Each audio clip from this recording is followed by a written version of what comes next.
of yoga has taught me over the years that the most important aspect of life is life. And Silta chose the topic, living in the moment. And since my husband's death 3 years ago, I have realized there's nothing to do but to live in the moment. When we think too much of the future, we live in fear. When we think too much of the past, we get frozen and we can't move ahead, we freeze. Because we think, if this has happened before, will it happen again? And what if, and what if, and what if? This is my past history. I have too many complexes. If I meet another person, there's too much fear in it. I'd like to start off with a story. There was this great businessman, and he spent many, many months working. And he had his staff around him. And one day, the manager of his business said, "Master, I see you so distraught the last 6 months. Every day you have so many businesses and you are so worried every single day. May I suggest something to you?" I said, "Sure, tell me. Tell me what you have on your mind." And he goes, "Tell me, Master, who ran the world before you came here?" "Well, the universe, God, cosmic energy, whatever you want to call it." "And who will run the world after you leave here?" "Energy, God, universe, whoever you want to call it." "So, why don't you allow this God, energy, universe to run your life while you're in it?" You see, the problem with us human beings is we want to control. We want everything to work out the way we want to work out. This is why all the yogis, the teaching is non-attachment. But we always think non-attachment means being attached to something outside that we can see, material. I think that's the least of our problems. The biggest problem we have is emotional attachment. Attachment to what people would think of us. Attachment to what if we don't perform right. Attachment to failure. Attachment to success. Those are our worst attachments. And how do you lose that? How do you understand that it's just a waste of energy? By simply understanding in your heart and in your mind that we are all going to die. All of us, travelers on this earth, no one escapes. When? We don't know. Look at Amanda at 50. Who would have expected strong, positive, full of energy? For those who did the DT with her, we just fell in love with her energy. And yet her time had come. And what do we remember most about her? Her laugh. That's right. And her laugh. Do you remember the lunch training? We did a teacher training here, you know, in what was it, 2009, May.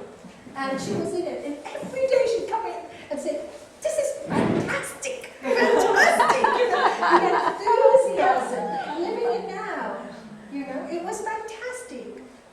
And this is what we look, the first thing she said, what a nice way to remember her. What did she leave behind? Something fantastic. There's only two things we can leave behind. The spirit of joy or the spirit of misery. And frankly, I choose joy. Life is miserable enough as it is. It is already. Every day, everybody's got problems. Who doesn't? Do you know anybody who doesn't have a problem? Today you have money, tomorrow stock market falls, you're broke. How do you deal with it? One day I had my husband who I was madly in love with, and he finally agreed after 34 years of marriage that he would finally travel with me. Guess what? The moment he agreed, 6 weeks notice, cancer, he died. So, you know, you look at life. It taught me so much, his death, and I really want to honor him and thank him for that. Because through his death, I think I really learned to live in now and make decisions in the now. You see, many people are so scared to make decisions. So many of us are so frightened of change. And when he passed, everybody told me, oh, don't make any big decisions for 1 year at least. In 1 month, I changed homes, I moved, I made quick decisions, sold half my stuff, not sold, gave it most of it away. You know, I saw a young couple who needed plates and sofas and this, take it. Take my car, take it. Do you know, best thing I did? And I lived in a tiny apartment. And I could have gone back home to Hong Kong with a big home. I'm giving you this example because many people go through what I go through in different ways. Where my mother's house, big house, she was also a widow, could have gone back and lived like a queen.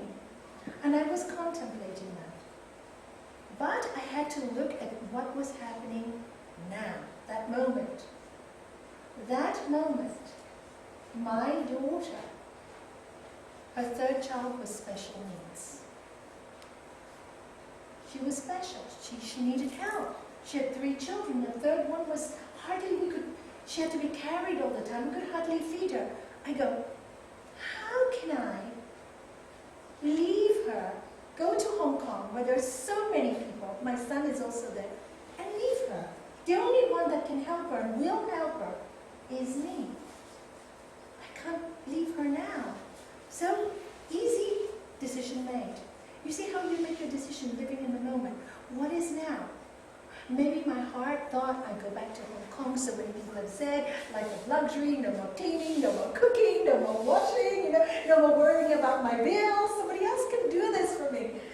But then there was a heart pull, and I've learned in your life, listen to your heart. This is what I've learned, because it gives you great peace afterwards. Hard in the beginning, because the mind and the body always wants to go to that which is easy. But that which is easy in the beginning is not always what is easy in the end. So you look at the situation you have at hand, at that moment, the most selfless decision, one that would benefit somebody the most, and including myself.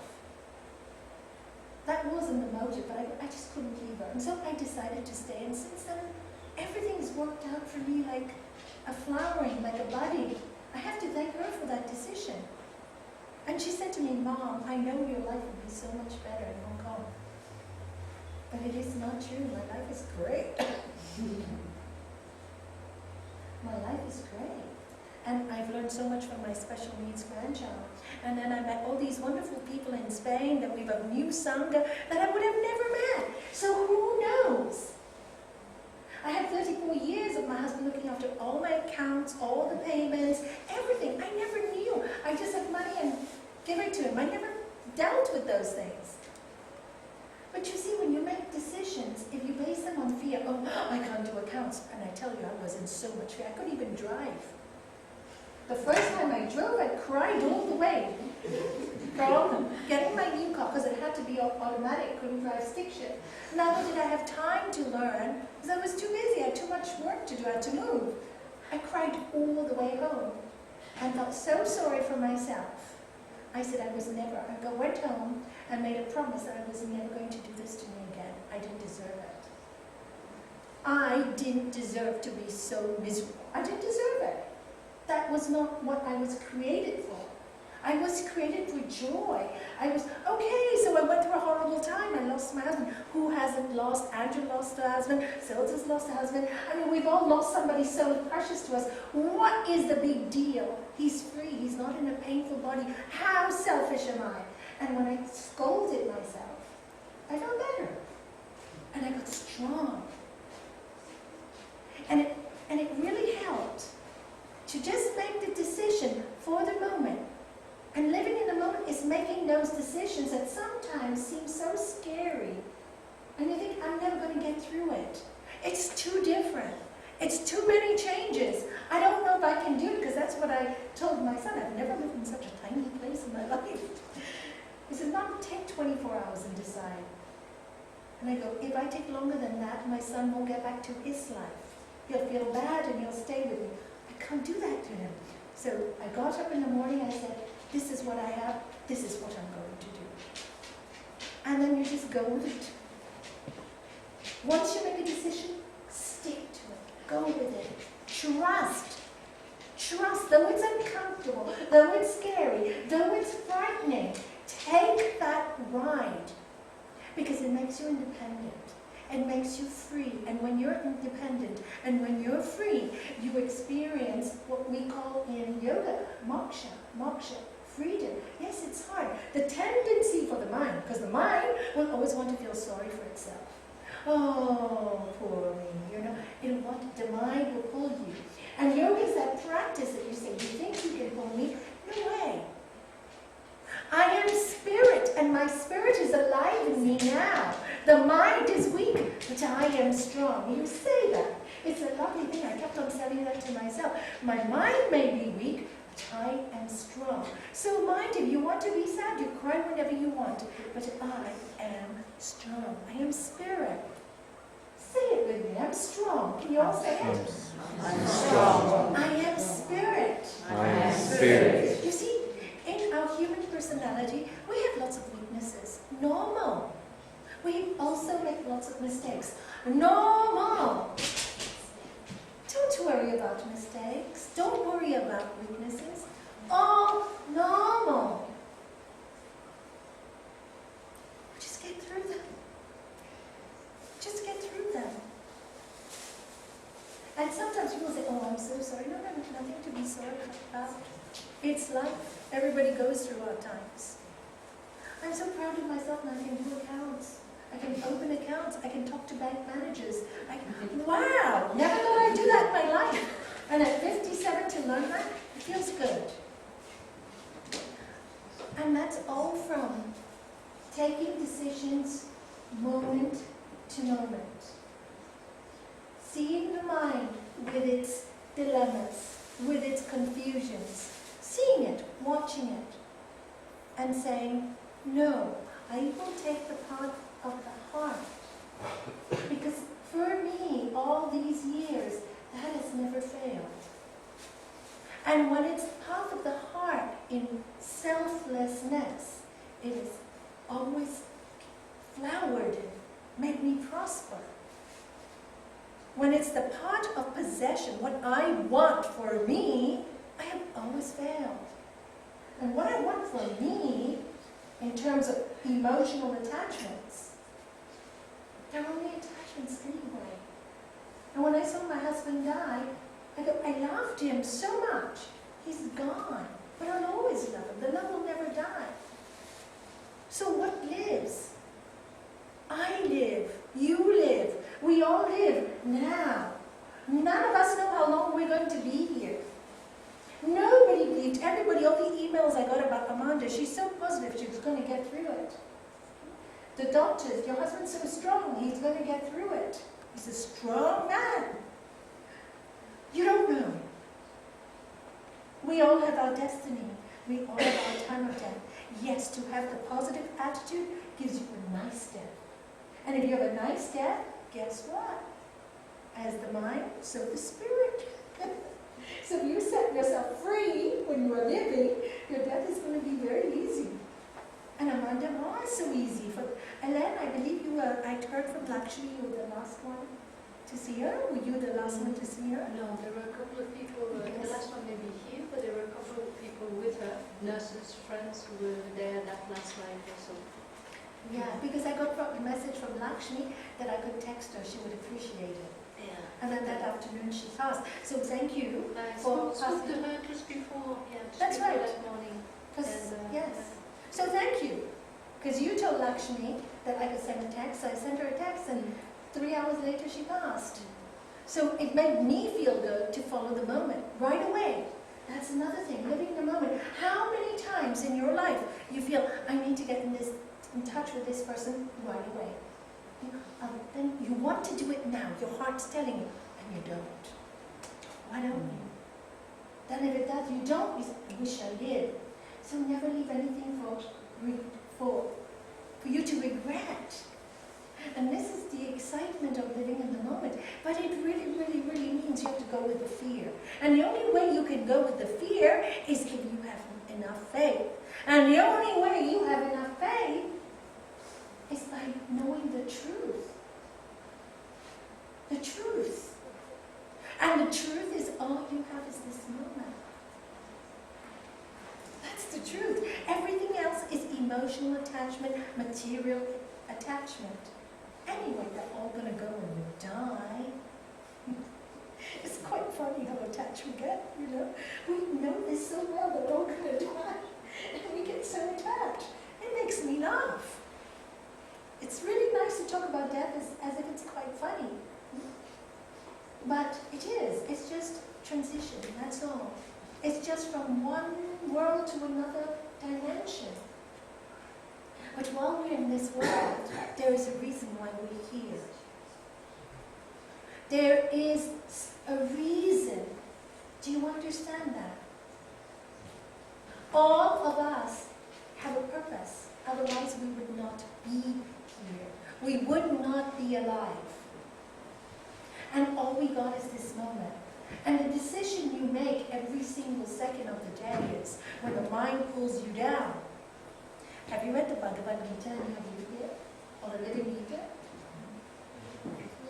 It's absolutely, maybe one day we'll do another Bhagavad Gita thing, yeah? Because it is actually fantastic. It's fantastic. It really will help you to understand how to live in the moment, how to develop the skills, you know. And Lord Krishna tells Arjuna, what was will always be. What is will always be. What do you fear? What are you fearing? What are you frightened of? Because he has to go into battle, and Arjuna doesn't want to go into battle. He doesn't want to go into battle because the people he has to go into battle with are the people he loves. Why? Because they've done something unrighteous to him. But he doesn't want to fight with the people he loves. But what can he do? Situation is presented to him, and if he doesn't fight for that which is correct and that which is right, he will never feel good about himself. So the first thing you need to also understand, what is your purpose? What is your mission in life? You see, in Arjuna's case, it was very clear. He was born a warrior. That was his gift. He was a great archer. He was great at leading armies. That was his gift. His battle was to win the war of righteousness. So the first question you have to ask yourself, before you can even build up that stamina, that energy, that faith, that fearlessness to live in the moment, is, who am I on this physical plane? Who am I on this physical? What is my personality? What am I good at? What makes me tick? What makes me happy? Not what people will think of me if I do this. Oh, this sounds crazy. I better not do it. It's too strange. It's too odd. I'll be too much of an eccentric. I'll stick out. So what? So what? How many are going to be on your deathbed? So what if you're different? So what if you're a bit eccentric? So what if you want to do something so totally different? If that calls you, if that is your heart. And of course, when you follow your heart, everybody will suddenly come and say, oh, I don't think you can do this. Would you really want to take the risk? Don't you know there is so much danger if you invest this in this business? Oh, don't you know that by doing that you'll be in trouble? And then all your stamina goes. All your courage goes. for that moment you were sure, you knew. Haven't you had moments like that in your life where you know so clearly what you were born to do? And then you get discouraged. Stick with the law. But that is the other person's fears trying to project it into you. That happens to me very often. But I'm very determined and I know what you want and it doesn't matter what they tell me. But sometimes I feel that he or she, is projecting his or her feelings to me. But they're not mine, I know what you want and I know that it will be that happened to me so many times, especially when I came to the Algarve. That's one day I tell you the story, it was so funny, because here the mentality is like, no, it's very difficult. Oh, you would never be able to do that. Oh no, forget it, it's impossible. And I was like, I don't think so, I think I can do it, and if you work and you that. But what I feel sometimes is that there is their fears or everything trying to project from yourself. But if you're strong, you just Absolutely. Absolutely. So build up your strength. Good. Absolutely. So you're strong. Most of us are not so strong. We have to spend a lot of time working on ourselves to develop that strength, to develop it. And we can develop it. You know why? Because in each of us, and that's the magic I learned in yoga, and within each of us there is this light, deep in the hearts of all of the lights of all light. We're all part of that great universe. We can all tap, all of us can tap on an energy far greater than what we think we can do. Far, far greater. We are so afraid of our light. This is the problem with many, many of us. So we stick in our dark places where it's comfortable, where it's home, and we say, oh, I'm really quite happy here. And then we have the same problems over, the same mistakes over, and over again. Is everything okay? No, it might be. It's not very loud. Batteries. It's just the lights are on there. I've got awesome devote if you need it. Should we use ours? Okay. Sure? Yeah, I don't know what that is quite that. Which charges? Do you have yours here? It's up here in the car. Maybe no problem. That's fine. Okay, thank you. Oh, let them have it. Whoa, this is really going to be loud now. Wondering what was going No, on. I was wondering too. Thank you. I don't have to shout. So, can you hear me? Is it better? Thank you. Yeah. Okay, great. See all the buttons and nothing was happening. Okay, thank you. So what was I saying? Does anybody remember? Because I don't. You were saying we're sticking our places. Yeah, I'm really quite happy here, accepting the crumbs and not really, this will do. Okay, This will do. this will do. This will do. It won't really do, but it'll do. It'll do. No, I can't really go bothered. You were talking about when you have the concept or an idea, the whole world will tell you it's not good enough. No, This lady started showing No, I know exactly where I am. I was talking about the dynamism of our spiritual strength. Alright? This is where we derive things from. The universe is full of love. And for me, I think my greatest learning was that this God or this universe in the Vedas or the Upanishads, they call it the Lord of Love. And I know with all my heart and soul that I am so loved, but I don't only know it from you. I know with all my heart and soul that everyone is so loved. The difference is most people don't see it. They don't feel it. So they can't enjoy that energy that is so loving. And that love heals. So the most important work that we have to do in our life, in order to live in the moment, otherwise you cannot. Because life is tough. And it brings great, great pains and great challenges. The only way we can do it is pray for patience. Patience. Patience. In yoga teachings we call pain that you have to suffer, tapas. It's a burning.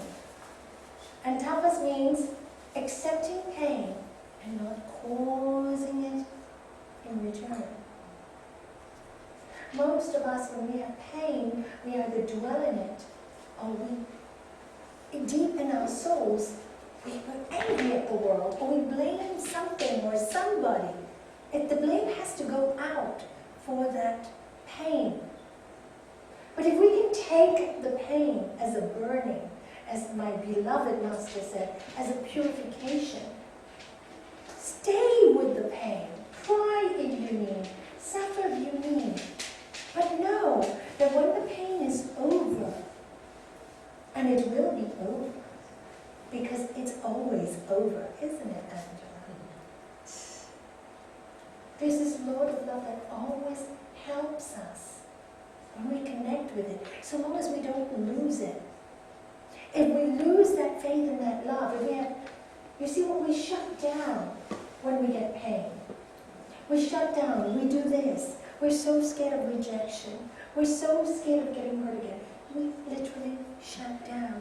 And I have learned, if you do not have love in your heart, you cannot love everyone. You cannot. You need to love. And right after my husband passed, the light came from my grandchildren. I go, Granny, we love you so much. Granddad isn't here, so we're going to make you a lovely Valentine cushion, red, and pretend that's Granddad hugging you. How can you not love? How can you not love? And when I loved in the sorrow, I could live in that moment. I could enjoy the warmth of the love and the pain, hand to hand. I understood bitter sweet. As all the great poets write about bitter sweet. But most of us, when there's pain, we shiver, we frighten, we panic, because we don't have that faith and that love that is always showered upon us. All you have to do is patiently sit. Like a fog. It will disappear in its own time. But we want to move things quick, so we try to interfere with the flow of energy. We want to control, so we want to put out, I can do it this way. I can make it quick, or I can do it, or I this, yes, of course. The only thing I learned you can do is make yourself happy. Simply try and make yourself as joyful as you can. I mentioned this last night. The reason why I fell in love with my guru, the first thing I heard him say, it is your birthright to be happy. Before that, I had met many holy people. You have to starve yourself, you have to do this, you have to do this. And I just thought, I used to tell my dad when I was a child, Dad, I don't want this. Doesn't make sense that I should come into life. Even the Bible, it says, go forth and prosper and suffer. Why is suffering good? Why do I think I have to suffer? Suffering comes to us to teach us only one lesson, that we're too attached to this earth, that we're too attached to material things, that we're too attached to everyone, thinking people belong to us. Nobody belongs to us. Everybody is a gift. Everything. And suffering comes just to teach us that. Let it go. Let it go with joy. Let it go. Let it go. It's not yours. You cannot control it. You can never control anything. All you can do is make this moment as best as you can. And this moment, all we can do is now smile. So you all smile with me. Smile with me. Why aren't you? You even have to think about smiling twice. How difficult it is for you to live in the moment. When I say smile, you should just, yes. Again, in our Titi Laku, my niece, when she was here to speak about the practice of contentment. And Sri Patanjali tells us, by the practice of contentment, supreme joy is gained. And she had to do a talk on it for her teacher training. So she sits down and she goes, by the practice of contentment, supreme joy is gained. We all adopted it. And everywhere I speak, I think of her, and I think of that supreme joy is gained by the practice of contentment. Don't constantly think of what you don't have, which is what 99% of people do. I don't have enough love in my life. I don't have a boyfriend. I don't have a girlfriend. I don't. Every day saying I don't, that's exactly what you're going to have. I don't. Think about what you do have. I have a plate of food every day. Yes. I have a bed to sleep on. Great. I have at least one person in this world to love me. Wow. Count what you do have in this moment. And if you look at this moment, we're in a room filled with people who love higher knowledge, who want to live a great life, who want to serve, love, give. How great is that to be in a room with people who want to do that, who want to better themselves? I think this moment is so special. And that's when you think that, then your heart it opens in love. It opens in love. And then you can receive and you can give. Whatever is necessary for you to receive and give. There's nothing to worry about, what you have to give or receive. What is needed will come at that time. And that is the magic of the moment. And this is why it's so important to keep reminding yourself constantly. I am energy. I am soul. I am spirit. Whenever you get bogged down in a problem, and you get so bogged down, but this is my problem, but this is my problem. Yeah, of course, if you repeat it all day, you're going to have it. It's not my problem. It's a problem that has come to me. What happy solution can I put in? What solution? How do I surf this? What surfboard do I buy? Buy the best quality. What's the best quality? The spirit in me. Because nobody can be you. Nobody. Nobody can heal you unless you want to be healed.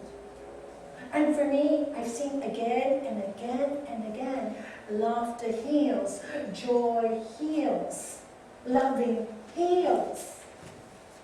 So if you're the kind of person that's always thinking about what you don't have, repeat to yourself like a daily practice. And I tell you, just do it one day. Just one day. You feel so rich at the end of the day. You feel rich. And as you think, but you really have to know, I'm so blessed. I'm so blessed. Can you say it? I'm so blessed. I'm so blessed. Are you blessed? Yes. Say it with feeling. Paramahansa Yogananda used to say it with feeling, so that the emotion, the heart, your chakras, your astral body gets the message. People talk about positive affirmations. Every day and every way I'm getting better and better. I'm not getting better, but it doesn't work. Of course it doesn't. Only I put all these things in my board. I'm going to make a million, I'm going to make a million, I am going to make a million. What's the thing on? Not joy, the million.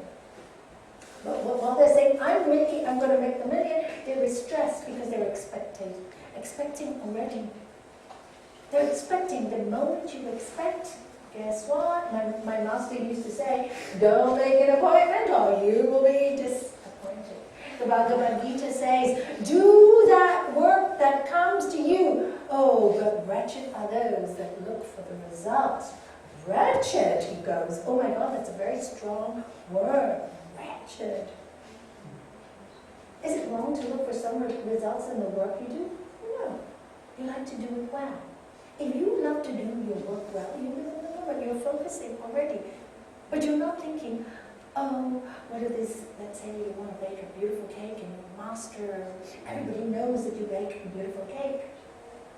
So you're baking a cake and you're thinking, and you love it.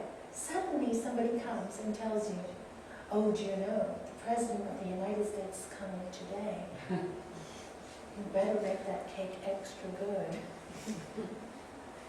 Bound to be a mistake in that cake. It won't be as good as it was. Why? Because the fear has been, the expectation that it has to be good has been put in. So now you feel, fear has gone into it, worry. So whereas naturally you do it so well without even thinking, suddenly the expectation, oh, I feel, what will he think? What will he think? Or what will she think? You see, this is how the looking for the results will upset your equilibrium, your balance, your now. Oh, sure, President, Papa, who cares? What I love to do is bake a cake. Equally for the Papa or the President. Just enjoy my food. Just eat that cake and gain nourishment and love from it. And you know, truly I met somebody like that in Gibraltar. When I used to teach at the Hindu temple many years ago when I first started, they got somebody from India. And his name was Ramu. And this is going back 18 years ago. And they hired him to work in the temple. And one day I saw him cooking. He said, Nalanie, can I speak with you? I said, sure. He said, you know, every time I cook for God. Yes, Ramu? You know, before he said, I was working in a shop in India. And all the time, money, lot of stress, lot of money. My uncle got sick. He has a restaurant. I'm sorry, I'm copying his accent. I'm doing it okay. I didn't realize. He got sick. He got restaurant. So I have to go and help. So I learned cooking. And I saw, I cook. People get happy. They say my food good. So I read Kabir. Kabir is an ancient saint. He was a householder saint. I think he was a cobbler as well. And Kabir is, writes some incredible poetry about living in the now, living as what he was doing as a cobbler. So he said, I read Kabir. And Kabir said that everything he does, he blesses and thinks of the highest. So when I cook now, I just bless the food and I am so happy to cook. I thought, this man really taught me something. He really taught me something. Every time I cook, sometimes, I'm in such a rush. I guess they had so many things, opening a new center. And in the morning I said, I'd love to make a bowl of hot soup in case anybody gets hungry that comes and helps. And then I remembered Ramu. And I was so busy, I said, no, I don't really need to do that. No, your heart is telling you prepare the soup. So prepare it, you see the moment. No, but Nalanie, the security man's coming at 9:30 and that one's coming at 11, that one's coming at 12, and you've got to clean the hall and mop it. No, make the soup. Think of Kabir, think of Ramu. And I made the soup. And I was so glad because so many people had the soup. It was only one small pot. Delicious. Do you know, I'm glad I followed. And who taught me that? Ramu, right? So Ramu came from India, little money, and he continued to cook and cook and cook. And I'm glad to say, today he owns his own little takeaway in Gibraltar, and he makes the most delicious Indian food, all vegetarian, but it's delicious. So, I watched him over how he grew over the years with this love. This man who came from a village in India with nothing. And the amazing thing is, 3 weeks ago I went there and to see him, and not only has he got the restaurant, he brought his nephew from India to work with him, so that his nephew could also go forward in life. So, it just shows, okay, it may have taken 15, 18 years, but his love for his work and his patience brought him his own business, which was his dream. And he cooks with love. And he's so generous. Every time I say, won't charge me, He never said, Mama, please, it's lucky if I pay you.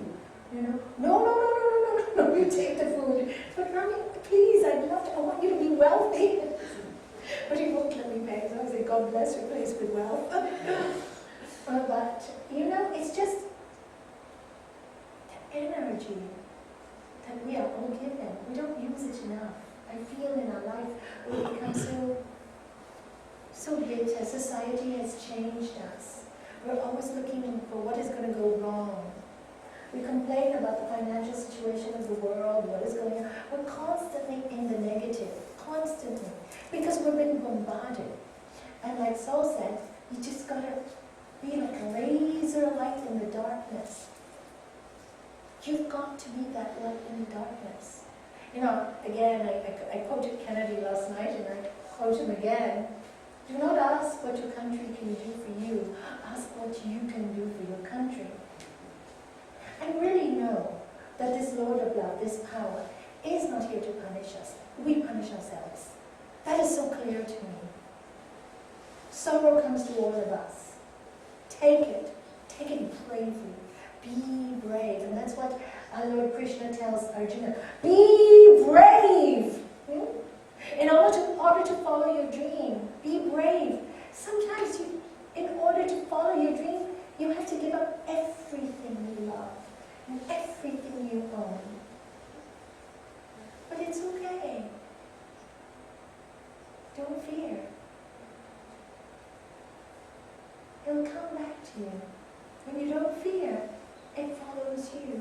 When you fear, it runs away from you. Gurudev taught me that as well. He said, you know, Nalanie, haven't you seen when women or men chase and chase and chase a woman, they run away. But if they play a little hard to get, they come. It's true, sometimes you have to play that challenge, you know? And the universe is the same. You create a challenge for the universe. Do you think you can beat me? No way. I often do that. When I have a difficult decision or something very difficult decision to make, like I had builders at home for the last 4 months, and something that the builders did, I was not too happy. They were trying to take advantage of me. And I really realize now that I was too soft. You know, it's my weakness. I needed to be hard. So, you know, it took a lot of strength. I went to the builders and I pretended to be so angry, and I said, okay, now I'm playing a part in the play. This is the moment. I'm going to get what I want or I'm not. And I actually told the builder, you know, you lied to me. Oh no, you don't say I lied. I said, of course, you did lie. What do you think I am, dumb? I said, I'm not dumb, but you have lied to me. And listen, if you want the job, fine. You don't want the job, fine. I still have your last few thousand, so I won't pay you. No problem. I'll do it myself and find a cheaper contractor. No, Nalanie, don't do that. And I said, no, you don't lie. And I said, now comes the acting part. Walk out. Because he was trying to say, but Nalanie, you know how people will go into discussion, and then they try and drag you down to change your mind? Don't enter, because you know that's your weakness. You know you are too soft. And if you stay here, you'll feel sorry for him. And he's trying to do this to you. Feel sorry? No, don't feel sorry for him. So I did an exit. It's great feeling. You know, so life is like that, even in your tricky moments. You plan it like you're planning a play. Maybe 2 minutes before. Because I just decided 2 minutes before, let me be dramatic. And then after that, he said, no problem, he would cover that. And he would do this, don't be angry. So I've never seen you so angry. I know, because that was really a deliberate play. But it's okay. Everything's working out in the end. It's okay. Anyway, I couldn't control the situation. You know, things get delayed. What can you do? Why to get angry or upset? I just wanted to make a very strong point, which I know that you're trying to take advantage of it. That's all. I made it. Done. And somebody said it was not good. I said, no, actually, he's told me why. He's a really good guy. He really is. But you know, what can you do? Business people will be business people. They will try and do what they can. It's normal. You know? It's just normal. When people are going through difficult times, they will try where they can to make money out of you. I think it's just so normal. But they're really good people. Most people are really good people. You know, he did so much of the job so nicely for me. I'm not going to last minute hurt him just because he was in a difficult position. Normal. We all try. And if you can just think of life as normal, know your weaknesses, know when you're weak, then you can understand when people are weak. But if you don't know your own weaknesses, then you will blame other people for them. Of course, if I'm going to be so soft, I'm the perfect person to manipulate. Whose fault is it? mine. Accept responsibility too. And laugh at yourself. All these years, what have I learned? You laugh at yourself. You make it a joke. Don't take yourself so seriously in the moment. And you find yourself doing it when things, sometimes when I'm doing my accounts and you're doing this and you go, hey, Nalanie, you weren't meant to have this place? Would have been long gone. Okay, relax. 2 minutes, it's gone. It's gone. It's gone. 2 minutes. Not even 2 minutes. 30 seconds. And if it's gone, if I lose the place, I lose it. No big deal. I was fine with a small apartment. I'm so happy there. I'm happy with the big house. If that business and I go to a small apartment again, I'll be very happy again. No big deal. Nothing's a big deal. So long as I can laugh, I can enjoy my grandchildren, I can enjoy people, I can walk on this earth. We can walk on this earth. We are walking on this earth. This is the world we asked to be put in. This is the earth we chose. This is the time we chose to walk in. And I think we're so blessed because this is the time when we can really share the human spirit. People like us who are in the path of the spirit, the path of the gods. This is the time when we really have to build up our strength, work together as one strong light, and shine out there. Don't worry, I know it looks like your whole world is going to collapse, but guess what? You can do it. You can do this. Doesn't matter. What have you got to lose? You've got yourself. For the time you have yourself. And even yourself doesn't belong to you. It's on loan. So you might as well enjoy the loan of the gift that is you, that you can walk at this moment, and you can talk at this moment, and you can laugh at this moment, because tomorrow, we don't know. I watched my sister, 38, running, the brightest of us all, youngest of the 7, the smartest, the most beautiful.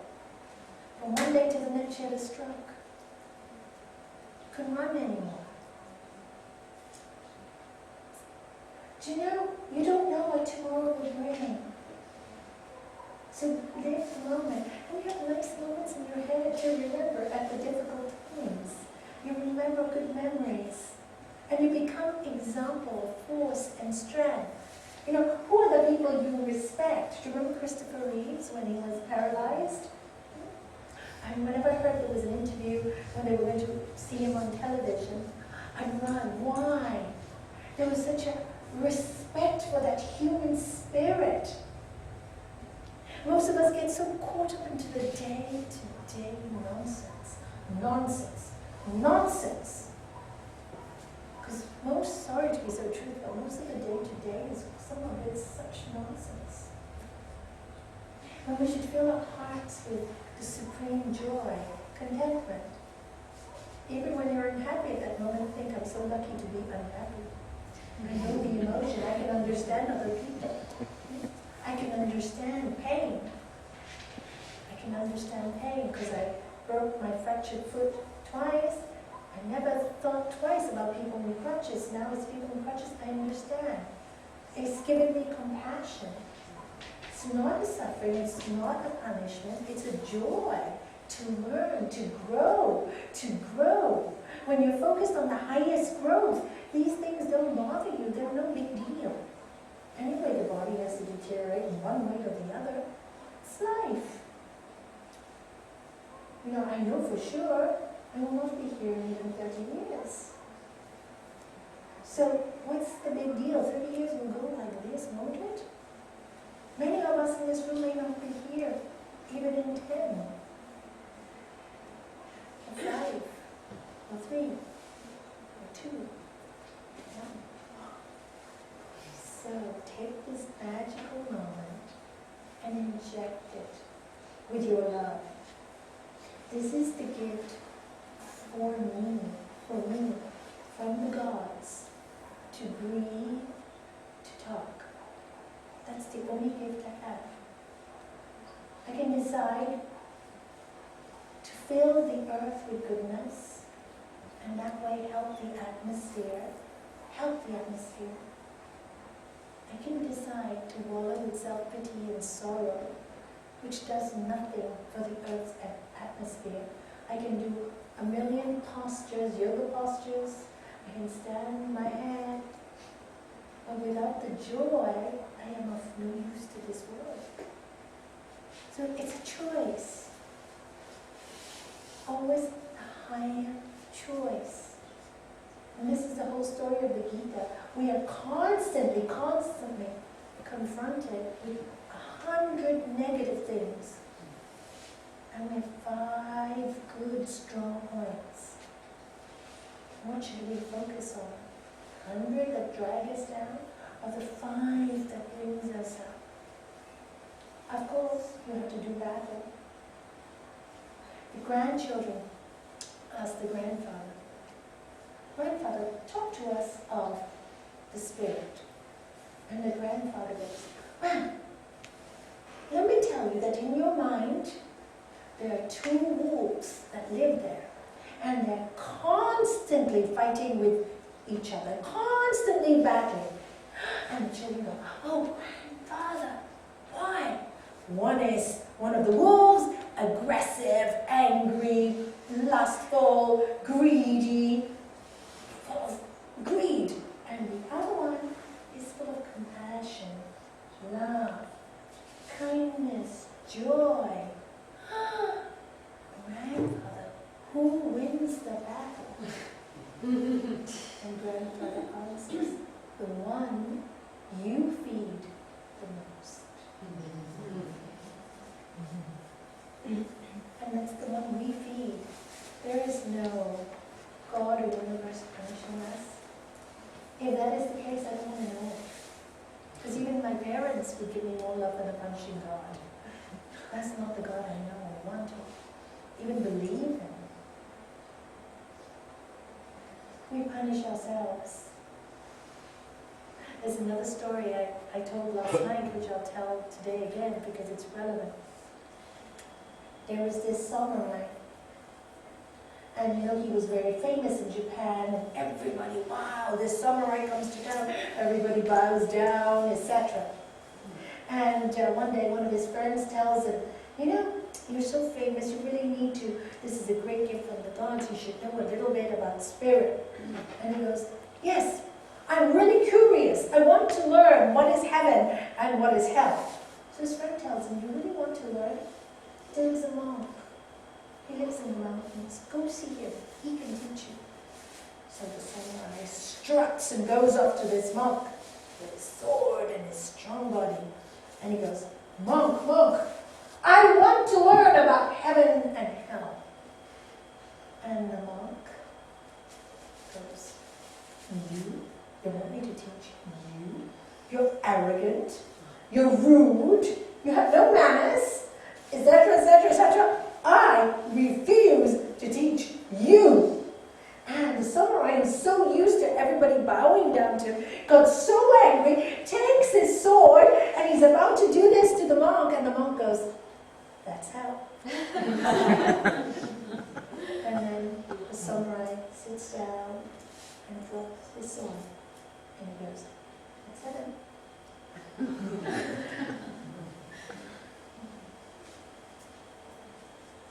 So when we're in anger, we make our own hell. We can blame as much as my family member, this one, that one.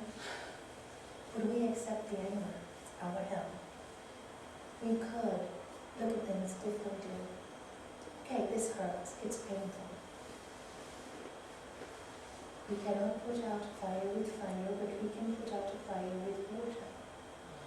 We cannot put out anger with anger, but we can put out anger with forgiveness. And letting go. Letting go. What can I do? This has happened. I cannot change it. If I keep looking at the past, I'll get more and more sad. I keep reminding myself again and again of something that I can never change. People come to me, "But Nalanie, this happened in the past." I say, "Can you change it?" No. Again, the same thing. "This happened in the past. Can you change it?" No. So why do you want to keep going on and on and on and on about the same thing? You know it's happened. You cannot change it. What can you do? You can use creative visualization and forgive it. Forgive it. There's nothing else you can do. You have to forgive your soul is sad. Your child in you, as they would call it, is sad that it was hurt. So you do a creative visualization. You take yourself back to that moment when you were so sad, when you felt so hurt and so much pain was caused to you. And then you see yourself as you are now. So strong. You made it. You got through it, didn't you? You're here now. You did get through it. So what are you complaining about? Why are you still living that child? And you go in your mind to that child and you hug that child. Say, look how well you turned out. Despite all the problems, look how well you turned out. And give that child a big hug. And then you feel the love in you. And then you get strong. You let it go. You forgive it. You forgive it. The only way forward is forgiveness. When we hold on to the past, we never move on. And then sometimes we think, what's going to happen tomorrow? I really don't know. So many people go to mediums and they go to people who will tell them. And you know, I think they're there for a reason. And you're really in need, yes, they can help you. But unfortunately, many people start to depend on them and lose their power. And start to design a world that may not even happen. You know, I never forget it, one of our TTs here in 2005, I think it was, I think it was 2005, one of our students in that TT, I'd known her to always be a great speaker and whatnot. And it was her turn to give a talk. And she froze. And I was really surprised, because she's been teaching for many years. Why has she frozen? And I went outside after she said, what's happened? Why did you cry? Why did you fall apart? You've been teaching so many years. You should be better than most of these people here who haven't taught at all. And she goes, you know, Nalanie, the other day I went to see a regression therapist. Yes, so what's the big deal? She goes, that therapist told me that in my last life, in one of my lives in the 15th century, I was a doctor, like a shaman, and I spoke out for women. I spoke out for women, and I taught them how to use healing drugs, and I taught them how to use herbs to help themselves and how to get strong. But because I spoke out for the women and I taught them another way to be, the men did not like it. So to punish me, they started taking all these women and started to burn them. And I was told that it was because of me so many women died. So today, when I tried to speak, I was so scared. What if people die because of me? So I went, hello? She goes, what? What century are you living in? Yeah, exactly. Is anybody going to come and kill me or kill all the people in the room because you are talking? So wake up.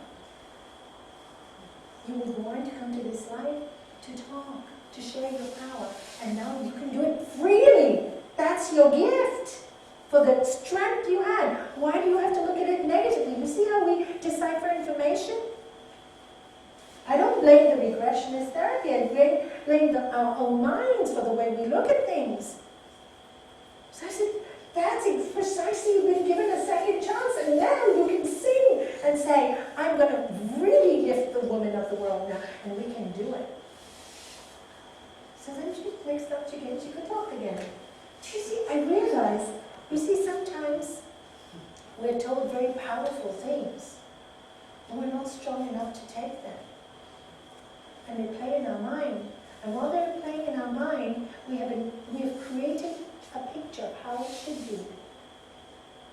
We haven't allowed the divine energy to flow. And you know, at any moment, you can change your destiny.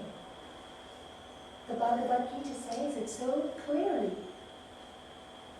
Just as fire burns fuel into ashes, so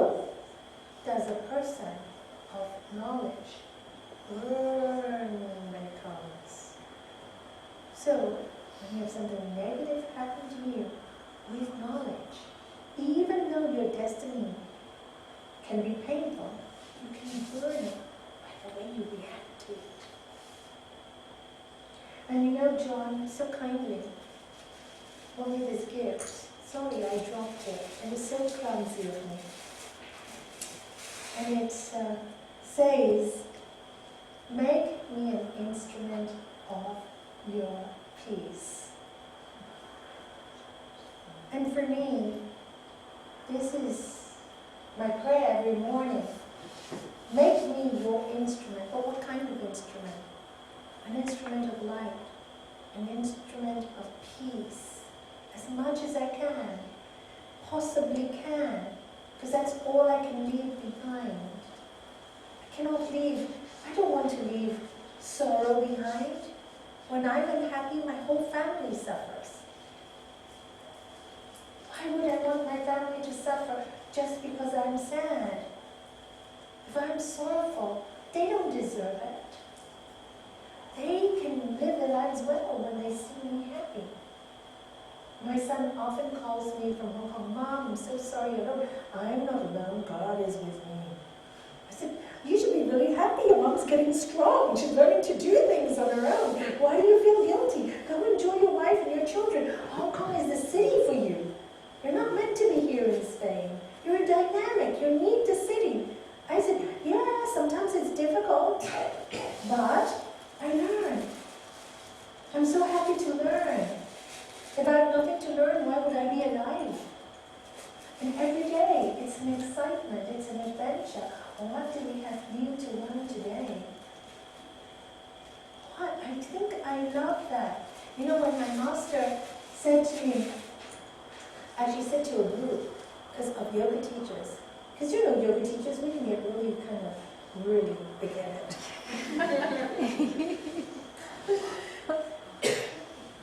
And he said, who do you think you are? You think you know it all these days. All of you talking as if you know everything. This, I know.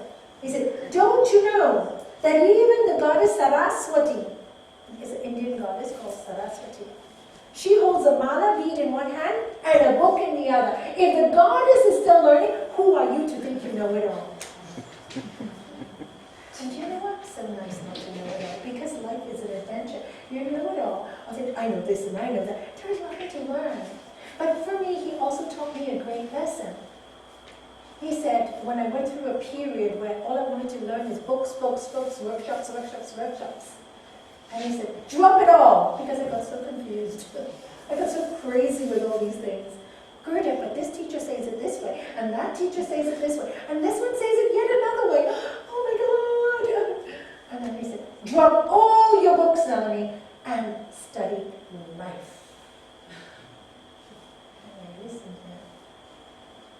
I started looking at people and learning from them. What about them I didn't want to be, and what qualities in them that I loved. Take the qualities and build them in myself. The things that I loved most about people, take that into me. So from that moment, every single person became a teacher. Good or bad teacher, still a teacher. There's a sense in this being now that it's going to sound a little strange. It doesn't really feel like it wants to read or learn. It just wants to rest in the self. That there's only this sense of silence inside. That is the best. That's the highest sense. Because when there is a sign that you just want to sit in silence, there is a great shift in your energy field. And you need that silence to shift something. And you rest in it. But you will see, because we live in this world, and we live in this life, even the desire for silence sometimes ties up. It's almost like... Don't even be attached to it. Yeah. Even that. But when you get that feeling of stillness, it's very lovely. seems to be no, I mean, it passes, but there seems to be no feeling to look to even teach, you know. I mean, I don't call myself a yogi, I call myself an asana teacher. It's very different. I'm nowhere near to being a yogi, but there's a sense though that when I find myself picking up some of the spiritual texts, I almost just want to close them immediately and just go in. Good girl. And I don't, Good I mean, girl. it's confusing right now. Wow, good. This is a very good transformation period. Because again, in the Bhagavad Gita, it says, to a person, a wise person, scriptural books or spiritual books are as useful as a reservoir during the time of a flood. Do you understand that? During time of flood, do you need reservoir water? No. So many times, as spiritual people, we get into a space of knowing. We do get in a space. I think all of us get into a space where we just know. We just know. But then the world shifts us. And you think, oh, Sri Patanjali said Swadhyaya, study of spiritual books. But Sri Patanjali is writing a map. Once you know the map really well, you can throw it away. Once we know the way to Quinta really well, we don't need to look. We don't need to look on the internet. We know the way. Many of us know, but we think, oh no, maybe we just have to do this extra. You know, it was like once somebody asked Gurudev this question, I don't know, Lakshmi, Shanti, am I going over time? I've got like 5 to 8 into it. 8 o'clock we're finishing Silt, is that right? Yes, Yeah. yes. we Okay, know thank what you, it just so is. you know. Thank So, you. is it 5 to 8? That's what I've got, Miss Claude, unless my clock's Thank wrong. you very much. More or Yes, less. it is. Yes, thank you. It is. So, I don't know what I was going to say. Maps and things, getting somewhere. Yes, you know, once you know, get strong in the knowing. And that's when the silence will come in. The whole world will try to drag you away from that knowing. They will. And they'll tell you you think you're so big-headed because you know what you want. But if you're really strong in that knowing actually makes you more humble. Because when you know, you know, you know, you know nothing. All you know is this moment. Really, that is the truth. I've heard so many people give predictions in my life, people of high caliber. I've seen so many predictions go wrong. I realized nobody knows. I remember as a child, I read in the newspaper, end of the world. Did you ever read that? I think it was written in 1960 something. Big headlines in Hong Kong. I remember didn't sleep for 3 nights, then it was like, end of the world. I'm really wrong. How many times have we heard it? No, it's 2012, end of the world. I'm thinking it's the beginning of the new world. That's the way I'm looking at it. Somebody, oh no, what do you think? Yeah, things are going to go into storm. Exciting. Now, this is where I can use the skill that I've been given. I can enlighten people. I can make them see that they have lights. What is my skill? Telling people that they have light. That's what I've learned I can do. So I'm telling you, you have light. Use that light and use that skill to help more people. If more of us do it, we generate like, wow, it's just going to be so incredible. A ripple turns into a pool of love and kindness, but we cannot spread it unless we see it in ourselves. And that's all we have now. And that's what I've learned. Everything is hearsay. That's why sitting in the silence is great, because there is nothing to do. You will be guided as what to do. You will be guided. If you can trust that, you will be guided. And sometimes you just don't know what to do. Sit with it and think, when the time comes, you know what? I'm not useful now. I will sit and enjoy my love. I'll sit and enjoy my friends. I'll have a party until I'm told what to do. Oh, I have to do. I'm wasting my life. Nalanie, I can't find my mission. Blah, blah, blah, blah, blah. Do what you're doing now well. Is that all I have to do? Yes, and love it. Because if you love what you do that you don't like to do now, you will pass your test and go on to something better. That's what I learned from my life, working in a shop, complain. When I stopped complaining and stopped loving, was I allowed to stay? No. My husband scolded me so much about my yoga, I still kept on going. Finally, when he realized he loved it and said he would travel with me, he learned his lesson. He went.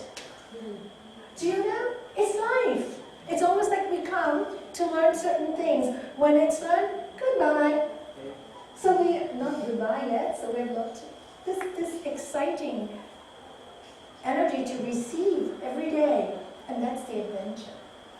And no 2 days are the same. Every day is exciting. Even when it's quiet and you have time to be in silence. You must love it when you cook for, what do you say, 45 people a day? Yeah. So when you finish, feel like Ram will put all that magic in the food. And then you're done. Enjoy rest in the evening, watch a really nice DVD, and enjoy it. The other day somebody came to my house, I didn't know you liked television. I said, I love it. Why? What do you find it so strange? Oh, I thought yogis don't watch TV. I said, really? I love it. I never knew that. Where did you hear that from? I love it. I have fun. I have fun with my kids on Saturday night with X Factor. It's Saturday night. It's great. They love it. Okay, it's silly and people make comments. Is this not good? Advertising money. That's their problem. I'm not getting involved with that problem. I sit in my sitting room. I see my kids laugh. I see us all rooting for the good singer. I see a person given a chance to sing in the world and make a hit. Wonderful. Everything else is sour grapes. That's how I see it. You like it? You don't like it? It's your problem. So if I don't become a yogi in your eyes, it's your problem too. I'm very happy. You think I'm going to sacrifice watching X Factor to make you happy? But if I don't watch it one Saturday, I'm also equally as happy. I'm so happy doing this too. So the magic is loving every moment as it comes. Don't get attached to ideas. Yogi should be like this. TV is bad for you. You know, I watch the news. You know why I watch the news? And I love it? So I can pray for those people suffering. I say, oh my God, these people are really warped. Let's pray that they get some light. And I sit there, please have light. All these politicians, can you please see the light in you? Please, can you stop this nonsense? If you don't want to stop it, at least let light come into your life. Let light come into your life. And that's not why I love to watch the news. I try to watch every day, but I've been so busy recently, I haven't had time. But I feel, oh, I haven't said my prayer for the world, because it reminds me to pray for the world. It's all what we do with our moment in time. Do you see? It doesn't matter what people think. It really doesn't. In the end, you have to answer to one person, your God. Whoever your God is, whoever you choose it to be, Jesus, Krishna, energy, light, it's your choice. You have to answer to that at the end of the day, nobody else. So make sure you live your life happily, joyfully, and you can only do that when you become an instrument of peace. So we'll finish off with the song, because it's just, I know we always sing it here, but you just love it. And since John gave me this lovely track, I'm going to ask Shanti. We've got some paper booklets with us. I'll tell you if you want to join in. And Shanti, will you? Because I really don't sing very well, but Shanti sings well now. Another thing, she has been, yes. Can I just ask one question? Sure, you can ask your question. We spoke about that we had hundreds of negative things pulling us down, but there were five things to help us. You didn't say what the five were. Okay, because there were 5 brothers against 100 evil stepbrothers, right? So the 5 brothers each had their quality. The first brother, Yudhishthira, was so good, so kind, so loving, and all the people honored him because of his goodness and his generosity. But even in him, there was a weakness. He had a weakness for gambling. So, then you have the second brother, which is Bhima. He was strong and fearless. He did not fear anybody or anything. And his physical strength was incredible. So we need physical strength and mental strength. The third one, Arjuna, was in the middle. He was neither so good nor so bad. But he was a great warrior. He was great at archery. He was just balanced in the middle.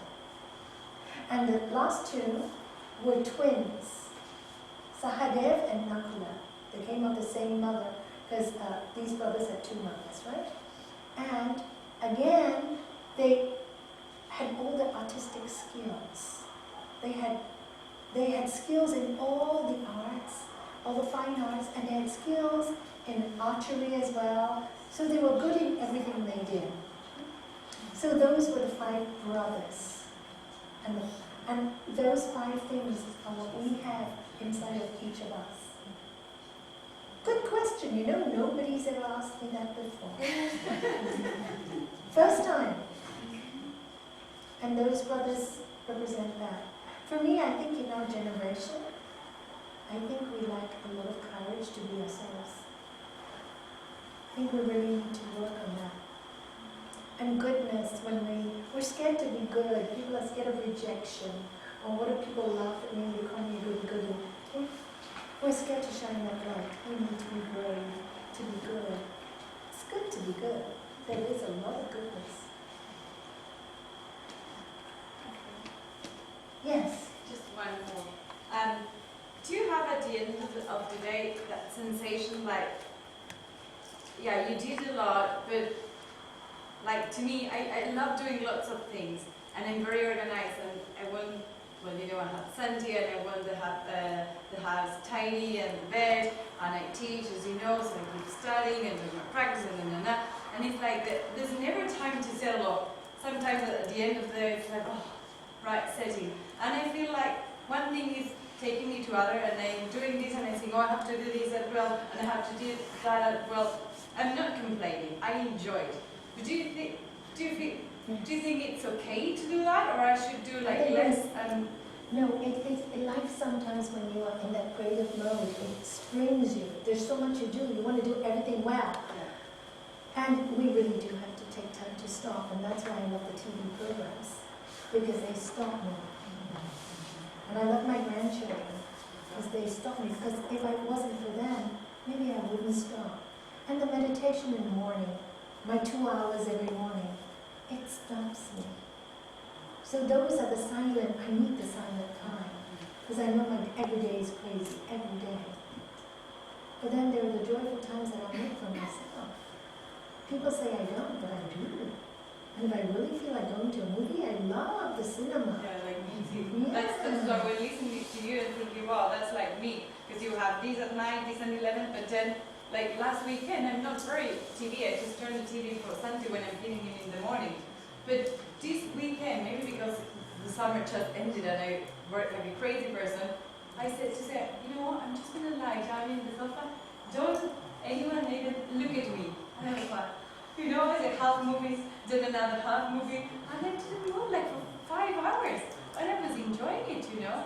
And I'm doing the meditation in the night because it's easier for me. And that's also helping me. Good. I think meditation on a daily basis is very important. For me, it's my lifesaver. Yeah. Because it connects me to my God every day.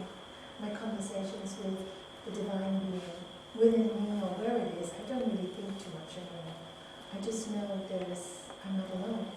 And I need that time I still need that time. Just silence. Kind of like what Tina said, that silence. It's quiet.